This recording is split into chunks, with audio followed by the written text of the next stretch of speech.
112-ші сабақ, 34-ші жаттығу өлеңді түсініп оқы. Елден алғыс алғанмын, мен бағбанмын, бағбанмын.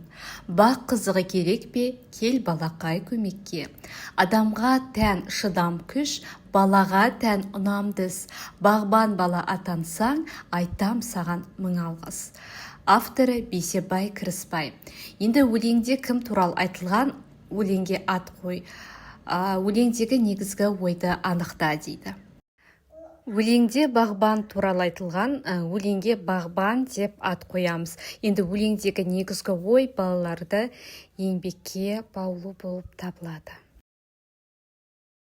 35-ші жаттығу. Жас бағбанның есіне тақырыбындағы нұсқаулықты әрі қарай жалғастырып көр. Бірінші, үстіне қозғалуға ыңғайлы киім ки. Бас киім киюді ұмытпа. Екінші, еңбек құралдарын қалай пайдалануды үлкендерден сұрап ал. Үшінші, еңбек құралдарын пайдаланғанда қауіпсіздік шараларын сақтап жүр. Төртінші, гүлдерге су құюды ұмытпа. Және бесінші, жұмыс істеп болған соң құралдарды орнына қой. Енді осындағы етістіктерді айтайық.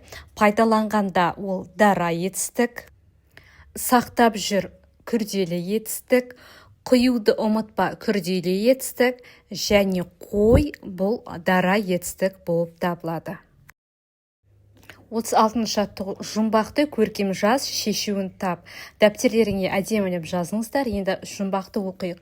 Шөпшілердің шөбін шашты, қалпағымды ала қашты. Бұл жұмбақтың шешуі жел болып табылады. Енді етістіктердің асынсыз дара күрделі екенін айтады. Мен етістіктерді көрсетіп өтем. Сол етістіктердің асын сызыңыздар. Бұл жердегі етістіктер шашты, ол дара етістік, ала қашты, ол күрделі етістік болып табылады. 37-ші жаттығу. Тірек сөздерді пайдаланып, тақырып бойынша әңгіме құрастырып жаз. Тақырып сотқар мысық. Күздің бір күнінде Арманның сары ала мысығы үйден шығып бақты аралап жүреді. Бір мезетте ағаш түбінде жүрген кірпіні көзі шалып қалады. Мысық аңдап кірпінің қасына тақады. Бұны сезіп қалған кірпі дәл сол мезетте денесін жасырып, инелерін шарып домаланып жатып алды. Мысық оны қозғалта алмады. Ақыр соңында кірпінің арқасына тырнақтарымен салып қалып еді, қан саулай жөнелді. Мысық жан шыра мияулап үйге әзер жеткен еді. Ал кірпі болса мысықтан құтылғанына қуанып тіршілігін жалғастыра берді. Енді астына жазып қойыпты, дене жарақаты кезінде көрсетілетін алғашқы көмектің нұсқаулығын құрастырып көр. Ол үшін біріншіден, екіншіден, үшіншіден соңында сөздерін қолдануды ұмытпа дейді. Ендеше айтайық. Біріншіден, егер қанаған, кесілген жер болса, сабыр сақтау керек.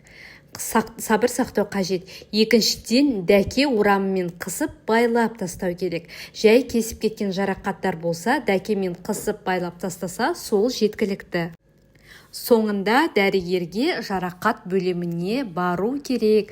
Мінеки балалар, бүгінгі сабақ аяқталды. Менің каналыма тіркеліп, видеоға лайк басуды ұмытпаңыздар.